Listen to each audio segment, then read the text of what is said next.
ktorá začína vysielať o 17.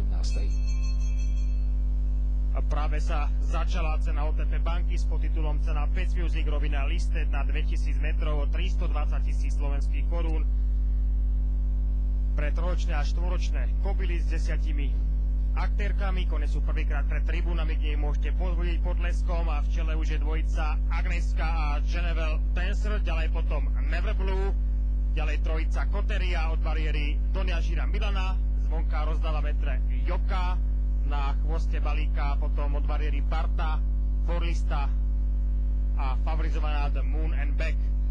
Takáto situácia je zhruba 1400 metrov pred cieľom. V polovici oblúka pri jazdeckých oddieloch stále diktujú tempo pri bariére Agneska a vedľa nej zvonka Genevel Dancer.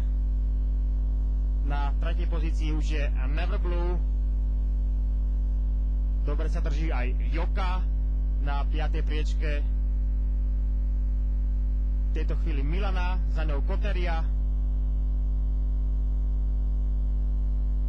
Parta, Forlista, Donia Žira a na chvoste pola stále maďarská favoritka The Moon and Back.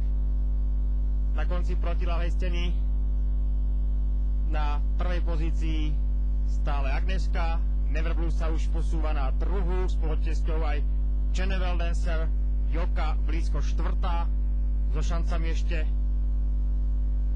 aj Donia Žira, za ňou potom Koteria, Forlista Milana a na chvoste stále maďarka The Moon and Back. Záverečných 400 metrov aktérov do finále stále privádza Never Blue, ktorá prevzala štafetový kolík 300 metrov pred cieľom, a Never Blue sa pod novým jokejom Jižím Palíkom odpútala od pola a bude bojovať o triumf spoločne s Forlistou.